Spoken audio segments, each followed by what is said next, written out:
And we're back. Welcome everybody to Behind the Screens. Hello. Hey. Hey. We're here today with KnownOrigin introducing the Art and Tech Festival and with Sven. So we're going to be having a walkthrough of the exhibition and discuss the festival. So you can hear more about all the events and the latest news about KnownOrigin. And then we'll move on with a conversation about Sven art. But before we do that, we'll pass on the word to David, who's going to give us an introduction about KnownOrigin and Behind the Screens, the series. So David, after you. Thanks, Serena. Hi, Lisa. Hi, Sven. Hi, Jordan. My name's David Moore. I'm one of the co-founders of KnownOrigin. KnownOrigin is a digital arts platform that specializes in limited edition, rare digital artworks. We discover new talent and bring them onto the blockchain and empower them to showcase and sell their artwork. If you want to discover amazing artwork by world-class artists, head over to KnownOrigin.io, check out the gallery.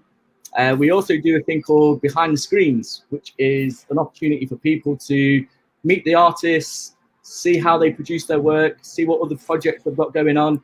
And tonight we have a super special one with the KnownOrigin Collective, and they're going to talk us through the KnownOrigin Arts Festival, and they have some resident artists with them who are going to showcase not only the festival, but some of the work that's featured on there and a walkthrough of KnownOrigin. So I'm going to head back over to Serena and let her do her thing for Behind the Screens. And if you have any questions, either reach out to us on Twitter or on YouTube comments. It's going to be a good one tonight, so I'm really looking forward to it. Thank you for everyone for joining, and see you soon. I will be behind the scenes, but hit me up if you need me. Lovely. Thank you so much, David. It's always wonderful to see you. See you soon. Take care. See you soon. Bye-bye. Thanks. Here we go. So welcome once again. And we're going to be hearing now from Jordan and Lisa about KnownOrigin, the festival, and all the greatest events that you guys have been putting together during the week. Yeah, super excited. Thanks so much for having us. And the festival, we're in the middle of it. This is like the hump day of the festival. So we're deep in the stream, and it's wonderful to be here with you celebrating. If anybody is new to KnownOrigin, our whole thing, our mission is to spark visionaries. We do that with our playful workshops. And then we also have an inclusive art and tech festival. And it's an annual event that's been running since 2010. So this is our 10th year to celebrate, bringing people together around all the cool things that you can do with art and technology. So another big deal to us is this element of celebration and play. The way that we celebrate is phone call through like the art projects that we build and all the art sales that we do, performances, installations. This year we have a schedule. Over the 10 days, we're doing something like 16 workshops. We have just as many live experiences that people can participate in. And then we also have a series of anytime experiences. Everybody is busy. So one of the beautiful things about digital art is being able to experience it without having to, physically or time connect with people. So we've got a bunch of anytime experiences, and there's a bulk of the festival content, which is anytime experiences, including Sven's work, which we'll be talking about, and the gallery that we're going to be going through. So I guess one more thing to touch on about the theme of KnownOrigin is with all of our workshops, the whole pillars of them is to connect, create, and celebrate. Those are the same things that we're doing with the festival this year. More important than ever for us to be connecting with each other, connecting new pathways in our brains, figuring out new ways of seeing things. And I think that experimental art is one of those great ways for us to do wayfinding, and play is another way to do wayfinding. Our workshops are also super dedicated to tangible outcomes. So when people come to our workshops, they actually create things, and a lot of the work that you'll see up in the galleries from creators. And then we celebrate by showing it off. So I would love it if we can do a little walk through the gallery, and Lisa, who's curated it, maybe can talk us through some of the cool art. Sure. So Absolutely, yes. I think it's definitely a great occasion to be doing a walkthrough into the gallery and give Lisa the opportunity to explain how the show is being curated and how it actually came together. Yeah. So is this visible to folks? Seeing? Yes, you go. Alrighty. All right, Lisa, where should I go? You're the boss. Well, first I'm just going to talk about it in general. So we created, we kind of called this the joint Wonderland. The theme of it, again, along with the, connecting, creating, celebrating, we wanted to bring joy to this time of year and, kind of make it festive without being like overtly, holiday specific. And we tied into the theme of the poster and just kind of blew it out in this entire world. And I want to thank Yu Chen for working with me on this. She's an architect, but also a new Blender master in creating this world in New Art City, which is also just this amazing platform to create. And it's so easy. You just upload the images and place them, and it can create this amazing space. So these are festival grounds that we kind of did based on a festival map from Austin City Limits. We're kind of like, oh, we like that format. Let's kind of make something like that. And we're able to just put in all like the experiences and links. So the other great thing about New Art City is that you can connect right to a link to get right into an experience. But I think first, we have, in addition to the festival grounds, we have two different art galleries. The main Art Tech KnownOrigin gallery, which includes 11 different artists inside. Jordan, can you do a re-upload? Sorry, of that one. Yeah. Yeah. Some things were changed out last night, so I just want to make sure. At the seat of our pants. It's the beauty of live events, yes. And it's nice to see how actually being online, it allows us to be so quick on interacting with the digital content. So yeah. Oh, I'm not sure that it uploaded again. Can you try one more time? Yeah. Did you hit publish on it? Because that is. Oh, yeah. Sorry, guys. Previously. Let me just go in and do that. Well, anyhow, this. All of the works in here are connected to our KnownOrigin shop, and there also are links directly to the pieces on KnownOrigin. So these pieces over here by Shar Styles, can you go to Shar's video on the other side around the corner, across from Olivia's? Yeah, the chains? Yes, exactly. Yeah, so that piece was on KnownOrigin and sold. And sorry. Yeah, part of the fun of working with New Art City is it's a new project, figuring out how to do digital art galleries online. The co-presence is a big deal, and we also get to have a lot of feedback into how the thing works as we find rough edges and all that stuff. Okay, I published. Oh, you published already? Yeah. Here we go. And KnownOrigin is constantly kind of a UX experiment like that. When we could do it in real life, it was UX for artists that were doing interactive installations. They could watch people play with them, and now we're doing the same thing online. All right, yes. There we go.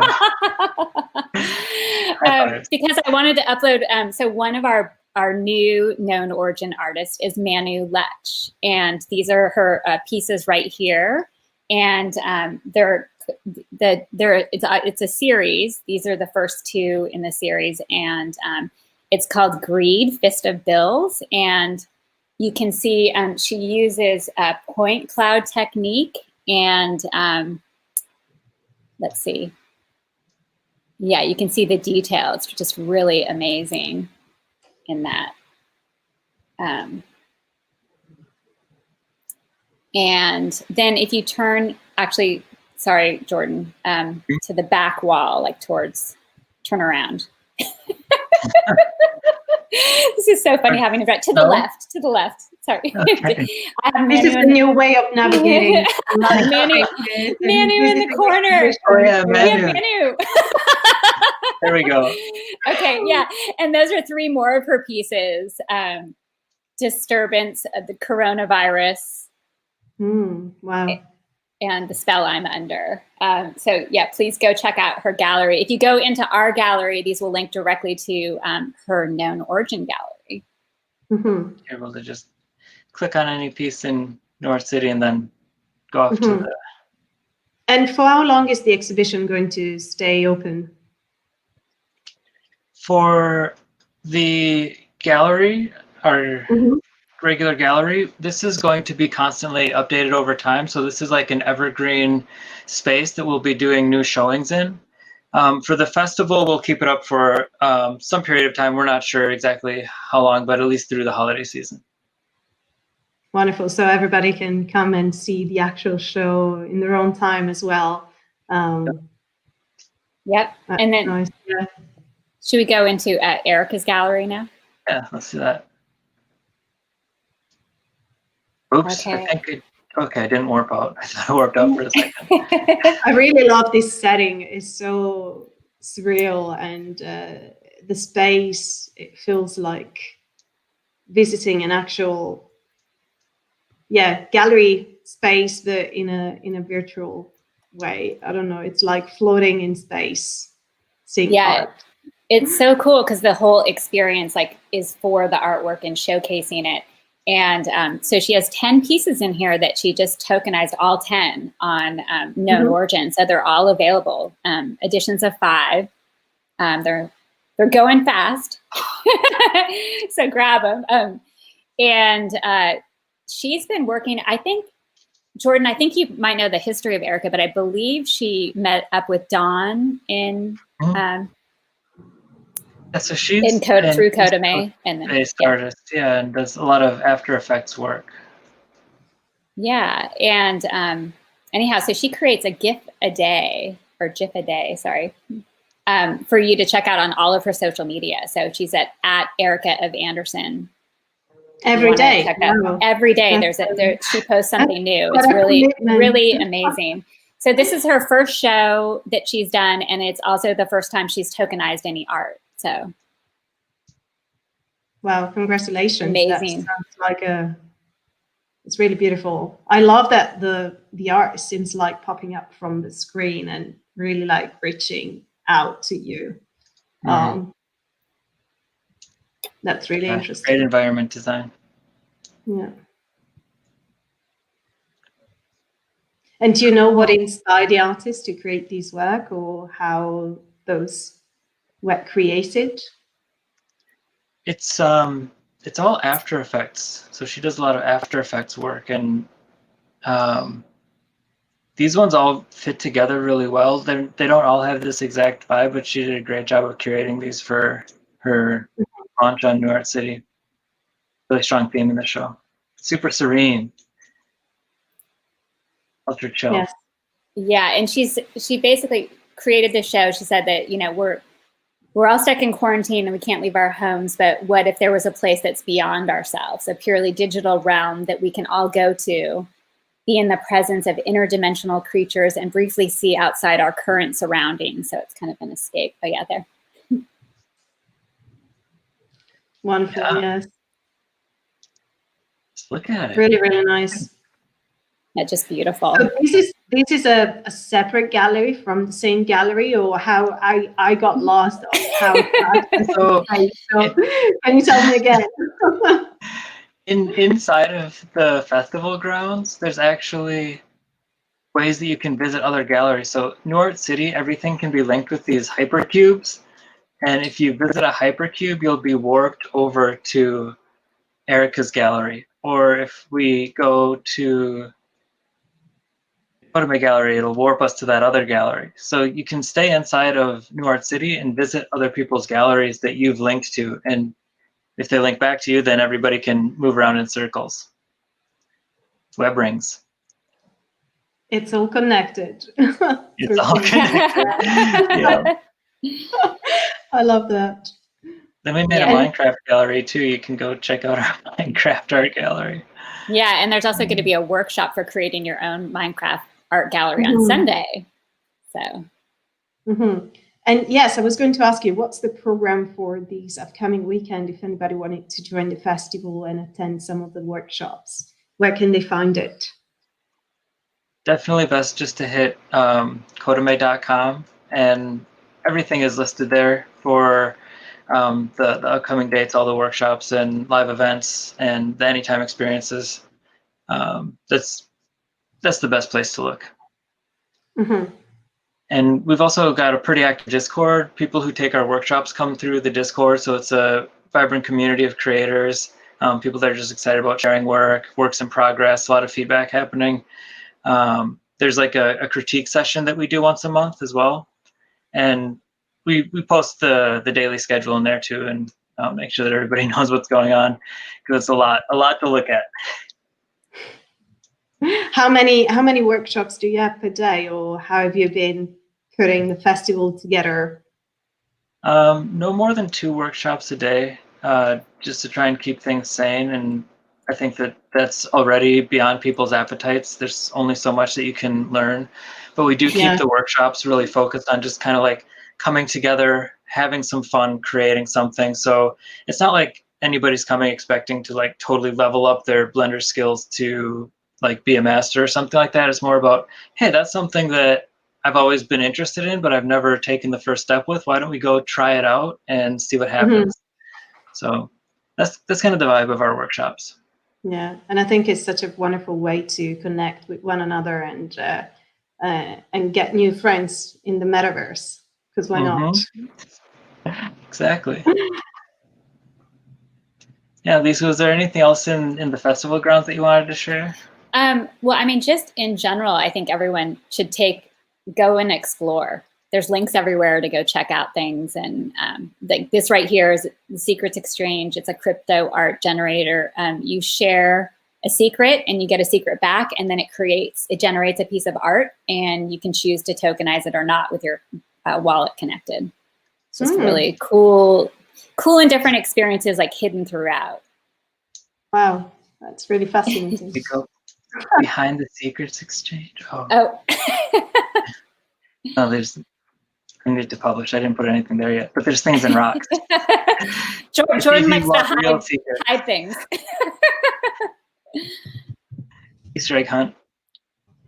But yeah, maybe we should look at Sven's work. Yeah. Yay. Yay. Yeah, awesome. Hey, Sven.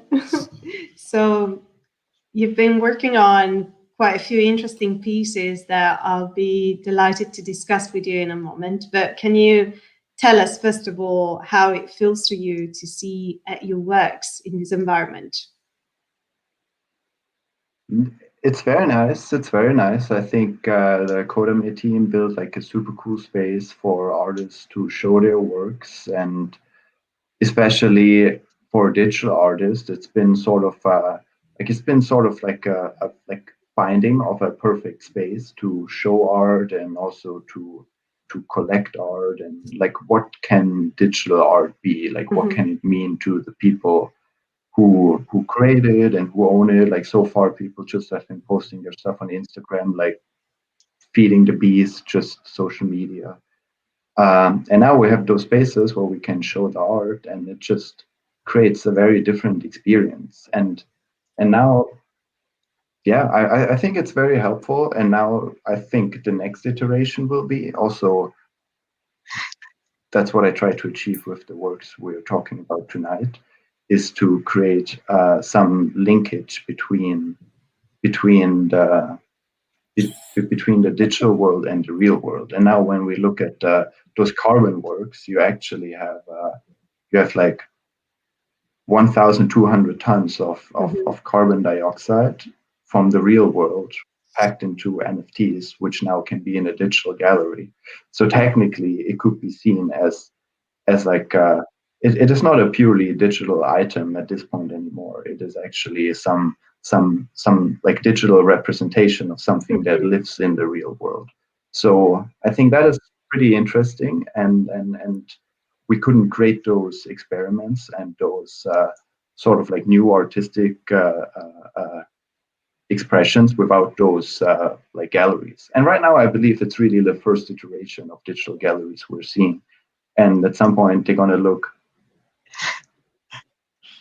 way more immersive. And like, I don't want to mean this. I don't mean this like it looks awesome, right? It's not a criticism, right? But computer games get better like every year. It's totally feels like a game. Sure. Yeah.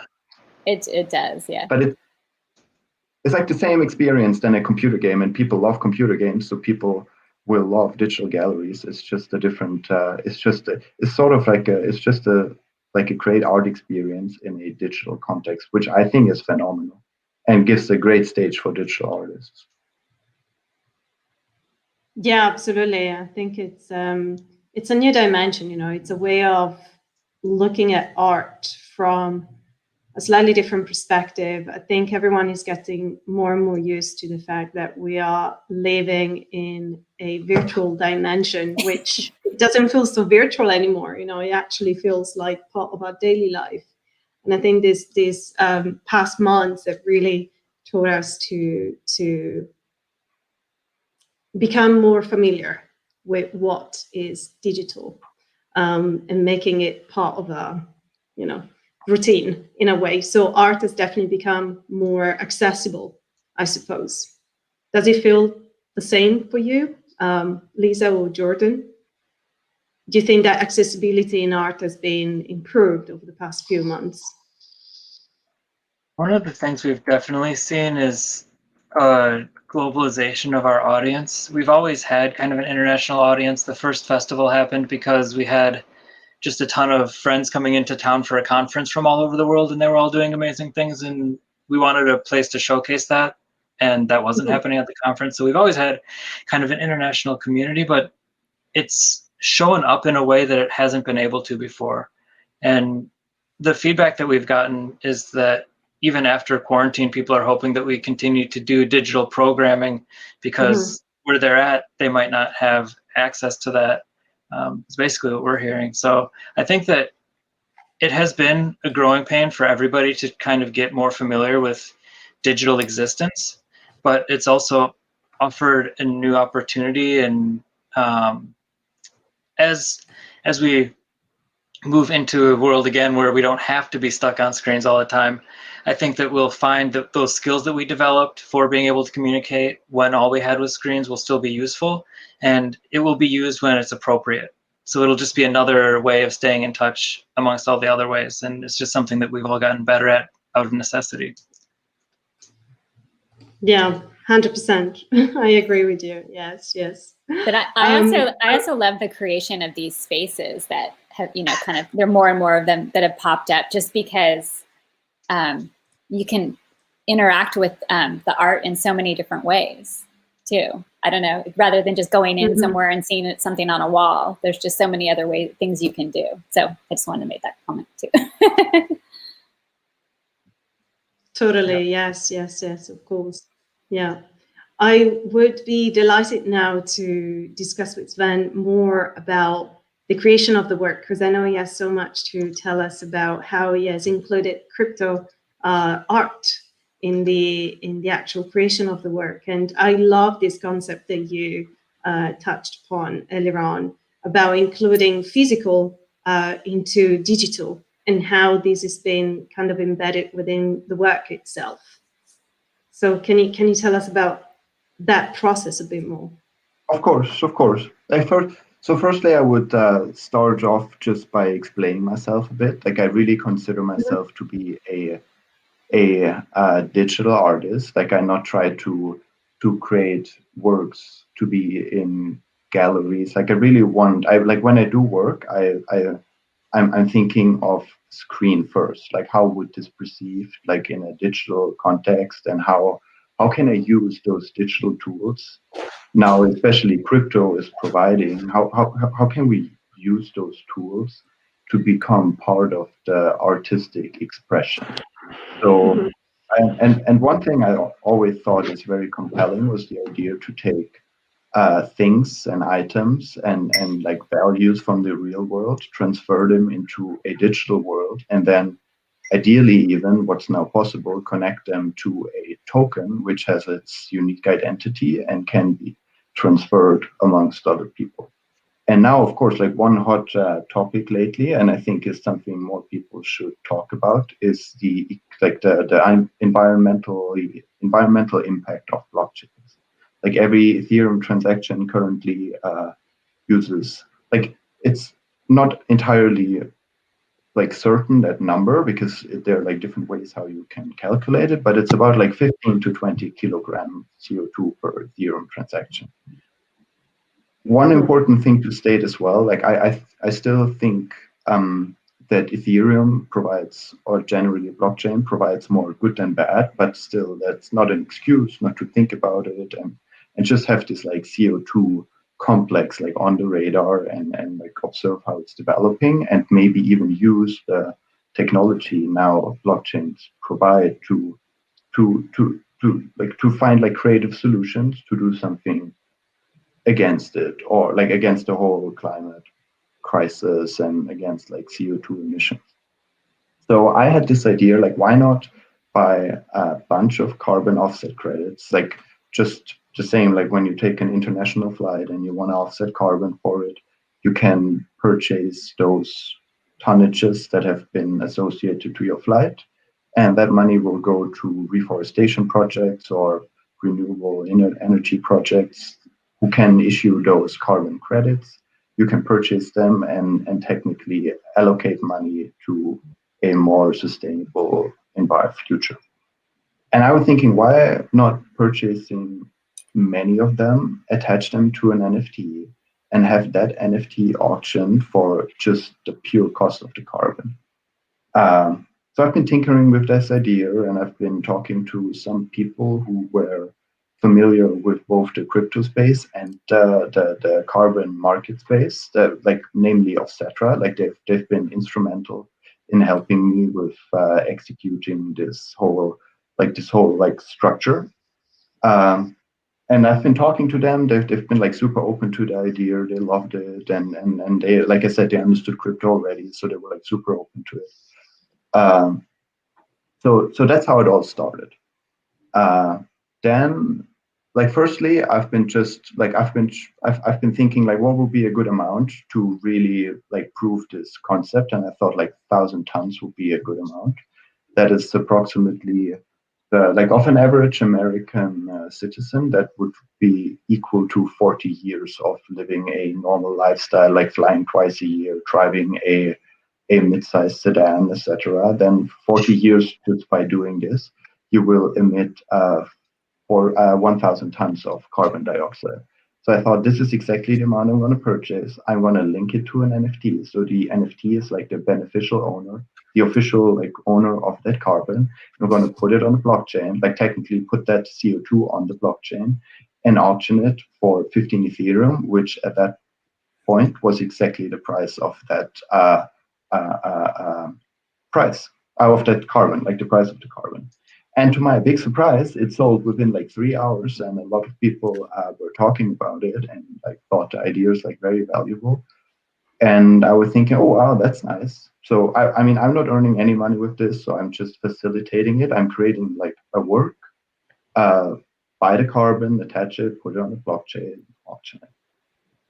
And then I was thinking, okay, now that that has been a successful proof of concept, how can we potentially, like, how can I do more, and how maybe can this even be scaled, and how could more people within the Ethereum ecosystem get the opportunity to offset at least the CO2 related to their own wallet transactions. So firstly, I've been creating more art NFTs. Now the ones like we've been seeing later, like 2 more NFTs with a little bit less carbon attached, only 100 tons. It's about 5 years of the life of an average first world citizen. So I've been tokenizing them now together with Kodame for the festival, because they have been very interested in the concept. So like those 2 works have been specifically created to be tokenized during the festival and be associated with that festival. But also, I'm still in conversations with the Offsetra and Carbon FYI team, which, like I said, have been helping me all along that process.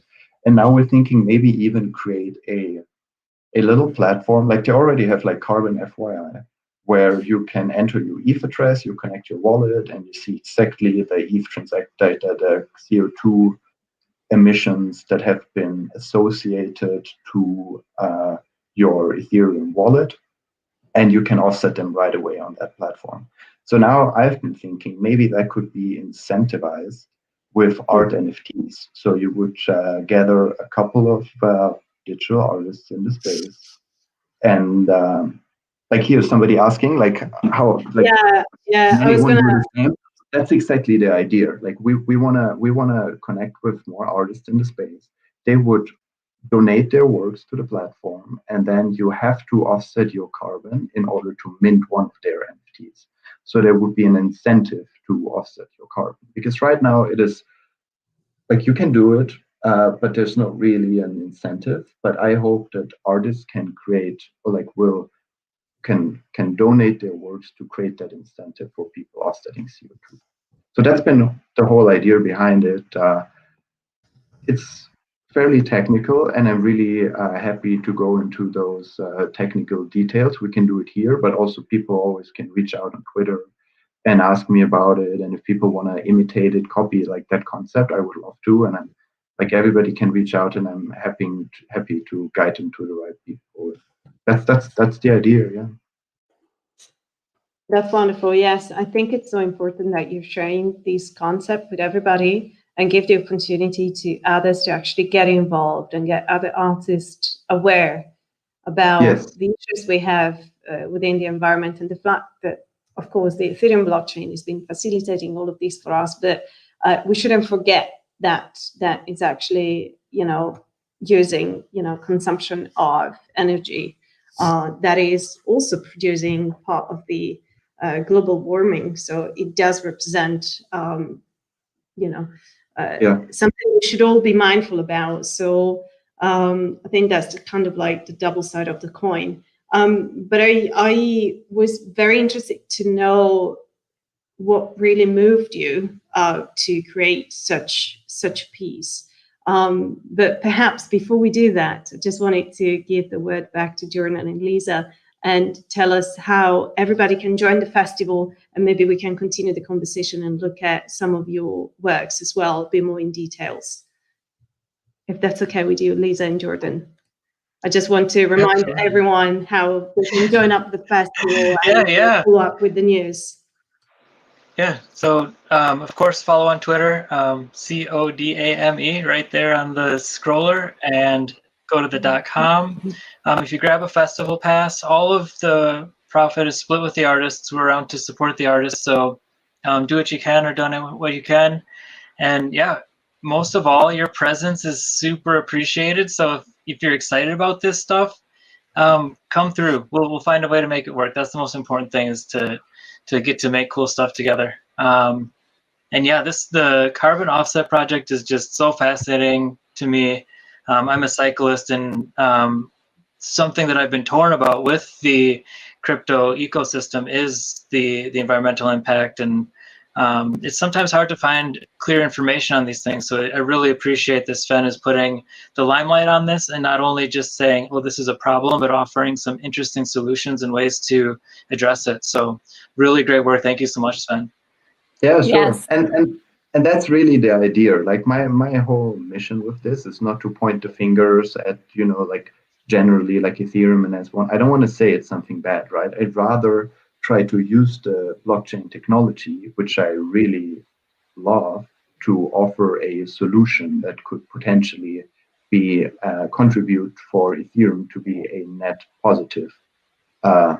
Instead, like this technology, I really believe in it, and I think it can be part of the solution. And I think right now the position the artists in that space, and like the artists can really use their leverage and creativity to pioneer those solutions first in a one or two off, but then technically that can be scaled as a concept.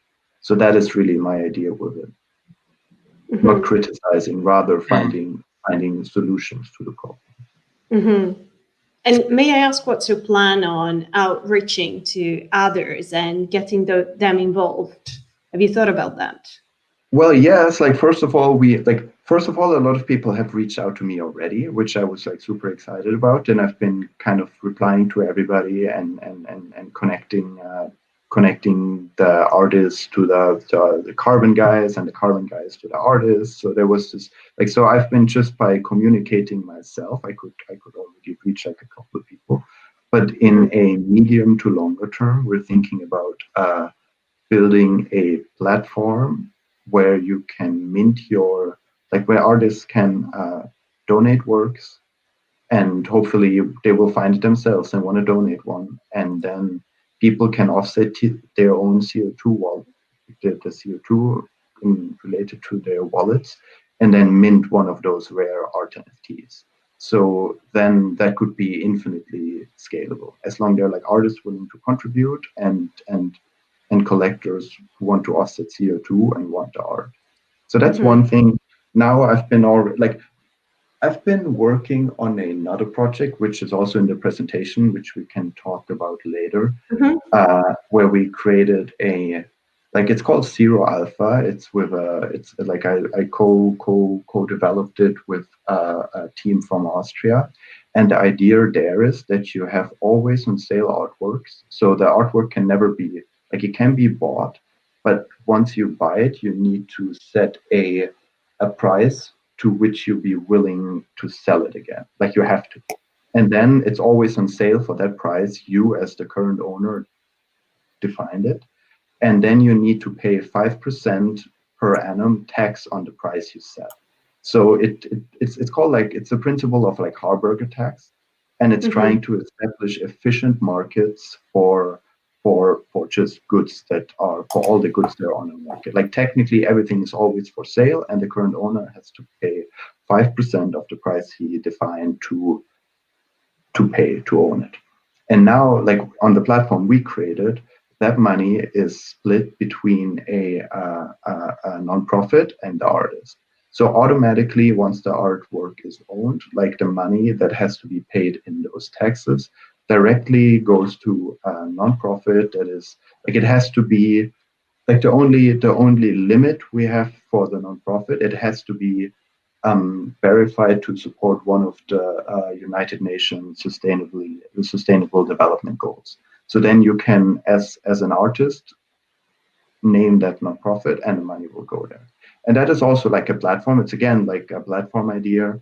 It's infinitely scalable. It's running on XDAI, so technically it uses way less carbon dioxide as well, because it's a side chain. So those are things, but also I'm limited because I'm in this context, I'm just an artist. I can just try to come up with ideas and do the genesis work, but in the end, there needs to be developers building out those platforms. And so far, I've been finding nothing but openness to those ideas, and found teams out there who are very willing to contribute to those concepts and create those new art markets, but with a positive environmental impact. That's sort of my long-term goal on what I want to work with, of course, with other people. Of course, yes. I'd love to ask Lisa and Jordan how you guys got to meet each other and how the collaboration with KnownOrigin was built together. Because I think it's so interesting when you meet an artist like Sven to get to hear all those stories and to embrace it as a concept, and decided to have it within such a great collaborative environment. So what did you think when you first saw the work, and how did you approach it? Lisa, do you want to go ahead? Well, Sven reached out to us on Twitter, actually. He's like, I'd love to, work with you guys on something. And we just connected, and he's just so amazing with all of his, creative projects. I think he's really he's created so many things that just haven't been done before. And this project in particular, when I saw the end carbon dioxide, I'm like, that is amazing. I want to tell that story at our festival. So that's kind of how that evolved. I want everyone who's involved in the festival to know about it. And anyhow, he was so generous in creating these pieces for us to showcase. Yeah, I remember the first time we had a call. Like I remember I reached out because I think there's a lot of merit in like connecting the crypto art world with the traditional art world, because I think like traditional art would benefit from crypto art and vice versa. Like more like it can really be a mutual beneficial exchange there. So first time when Lisa, Jordan, and myself were like on a call, I was just talking a lot about like crypto and was like just trying to like for me, crypto art is way more than tokenizing, and it's like tokenizing images, digital images. To me, like this whole technology stack that crypto ecosystem or decentralized blockchains contribute, they can be used in a creative way. Like when for example, those carbon dioxide works, for me, not the image is the work, but it's more like, it's like three things. It's like the image itself, like the artwork connected with like the carbon, which is based in the real world, and then the token on the blockchain that validates this, that validates its, like that it's real, right? And then I'm not just making up, like I cannot just say, yeah, I bought 1,000 tons of carbon, but actually I didn't, and I keep the money, right? So this can only work if it's like, if it's provably unique, and blockchain offers this this function, right? So like this is what we were talking all about, and they loved the idea. So yeah, I would think let's do something for the festival and have it shown there. And this is how we all got started. Can you currently see my screen? I'm just checking. Yes. Yeah. Wonderful. Yeah. So I just wanted to show some of your work and maybe discuss a bit more into details what we're looking at, because those are some of the work that Sven has created, and I think it's so important to explain what we're looking at, not just from an aesthetic standpoint, but also from what you were explaining about how the audience can actively contribute to the work, other artists as well, and the fact that by collecting those works, you're actually contributing towards a cause that sort of affects everyone on this planet. Right. So if you look at, maybe go to the first one, no, like the sea carbon dioxide one. Yeah, going back. Right. Here we go. So yeah, that was the initial one, like the M carbon dioxide with 1,000 tons of CO2. So that was sort of that's the first work of the series I ever did. The idea is to have so there are like 1 million black particles gathered around this, like it's supposed to be the Earth, but there's no land on it. It's just like clouds and like around the blue marble. And then just 1 million black particles slowly dissolving around it. I think it's pretty obvious what it's supposed to like stand for, so I don't want to explain it into detail. Like I'm not. I try to make it like very like not like the work, like the actual imagery is only 1/3 of the whole artwork. So I made them on purpose, not too abstract. So it is like you can relate to it. You kind of understand what it's supposed to mean like immediately, and then when you look behind the curtains, you find out that there's actually real carbon on the blockchain, etc. So that's what the QR codes in the bottom right corner would link you to. Like if you could scan them, it would bring you directly onto the Vera. Like it's a nonprofit organization in Washington DC facilitating all those carbon retirements. So those QR codes would get you directly onto their registry, where you would find M carbon dioxide as the owner of 1,000 tons of retired CO2. So that's sort of like proof that is baked into the work that the work actually owns the carbon. So this is the structure I've been setting up.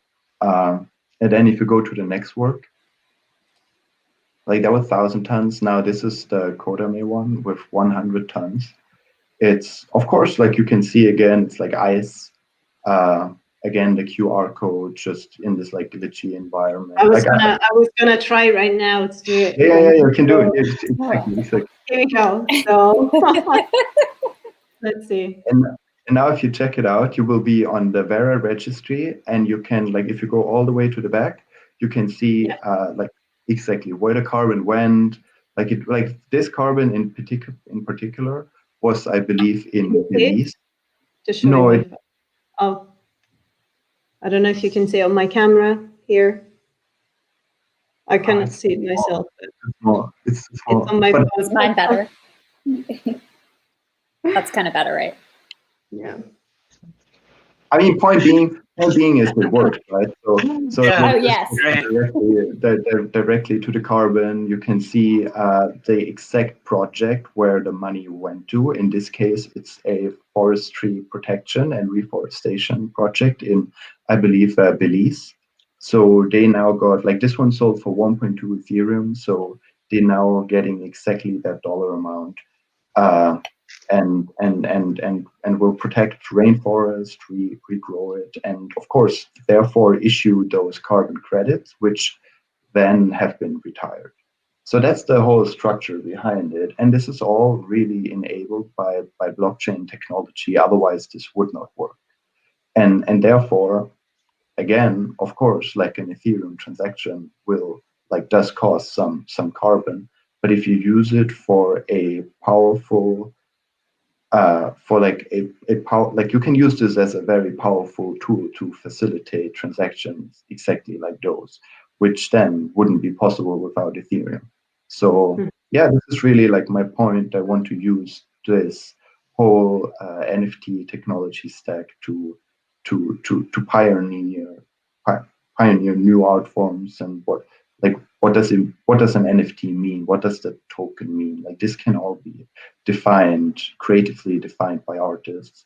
And yeah, like the carbon works are just one way of myself, like stating this and offer a framework also for other people to adopt. Like, technically, like in the next step, you could purchase an entire forest and have every tree, like, mint one NFT for every tree, and send the NFT to itself. So now to the tree. So now the tree would be governed by itself, because the blockchain proves and authenticates that. I mean, it's a very like meta concept, but technically this would be completely possible. Like the true owner of the tree would be the tree himself, right? This is very, right now there's like one project in Germany I'm talking to now. It's called CO Token, and they've been thinking about exactly that whole complex as well, and they're trying to create a token which is backed by carbon dioxide. So every ton of carbon would be representative for one token, and then you could have a carbon market on a blockchain. Of course, in my I mean, I don't want to go like too far into this topic, but in my opinion, like long term, there should be a carbon tax, like a global carbon tax.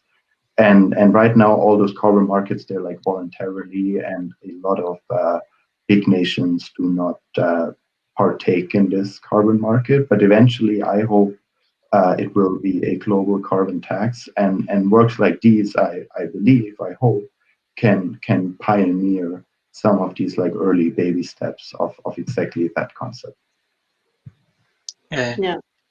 I love the meta bit of this, and I'm remembering that as we were talking for the first time, one of the things I was really excited about was your involvement with the meme project, which is, just silly stuff, and that playfulness was really attractive to me. And we talk about it being silly concepts and being meta and kind of like outside the grasp of the usual, but I think that that's what the artists really bring to these real world problems, and something that I see kind of being uniquely addressed amongst crypto artists is the people that are thinking about the blockchain as a medium are having some epiphanies about real world problems that economists have faced for years and haven't taken that kind of like playful creative approach to. And we're seeing some new interesting things. So I really love the opportunity to see artists tackling these things that, because they're such big, serious issues, people are afraid to touch. But if you are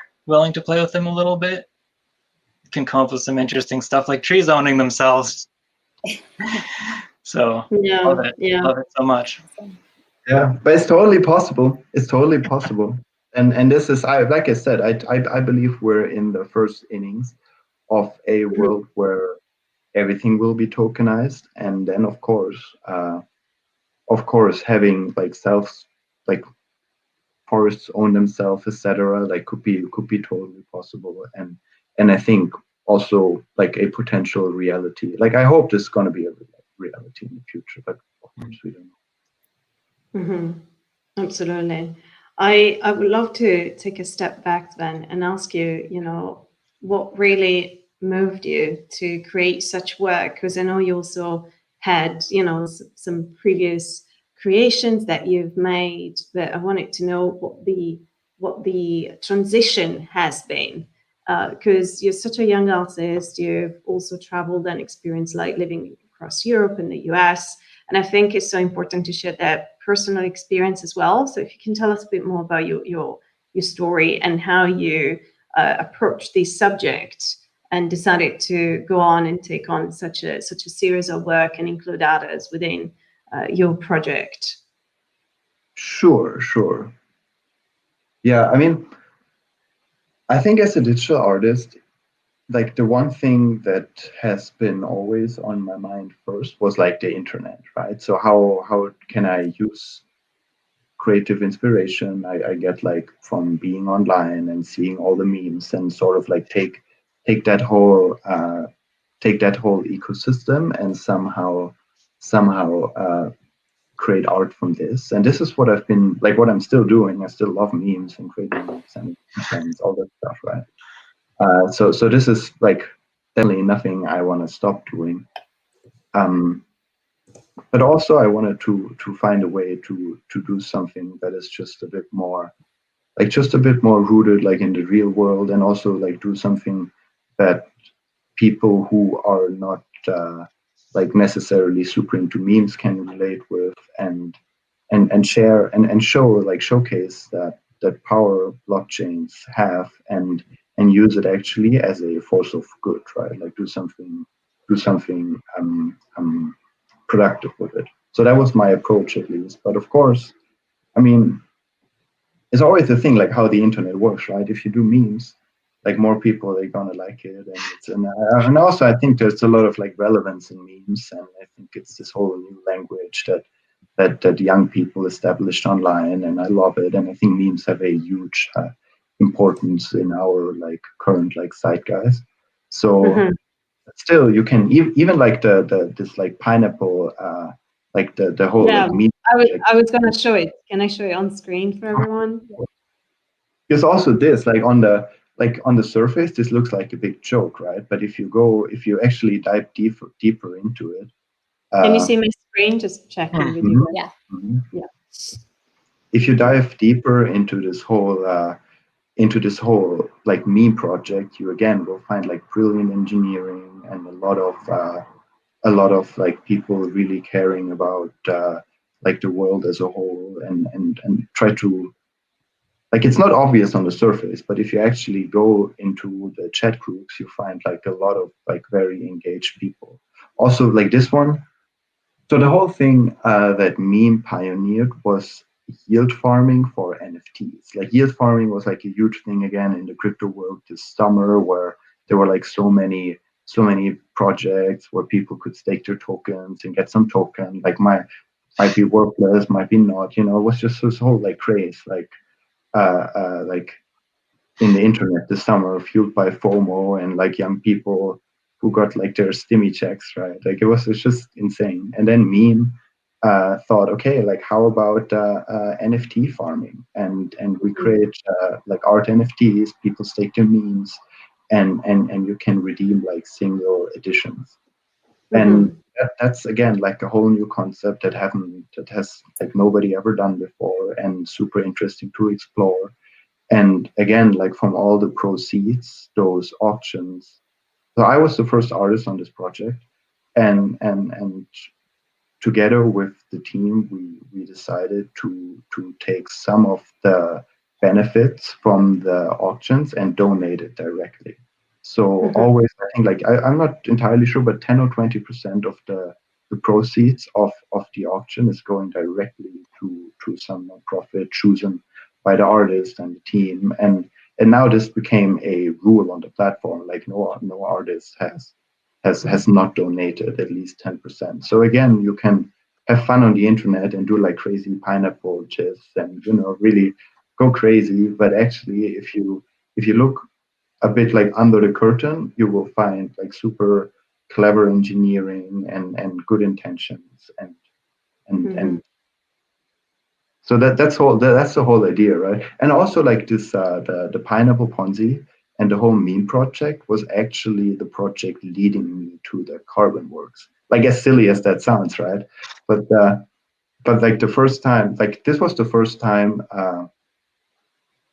Again, like I said, there was a staking pool. You had to stake your meme tokens in order to redeem the NFTs, and hundreds of people interacted with that staking pool.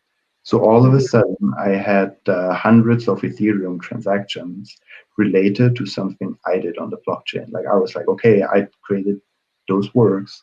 Now, so many people interacted with it, and I again like.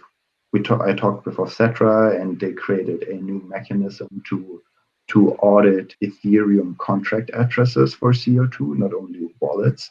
And they came up with a staggering 22 tons of CO2 just related to my art drop.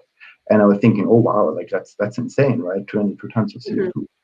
So I was offsetting it back then, just like with my own money, and just like told like the meme community, posted on Twitter, there, I just offset the entire carbon for the art drop, first CO2 neutral art drop. And people loved it. People were like super excited about it and thought it's super valuable.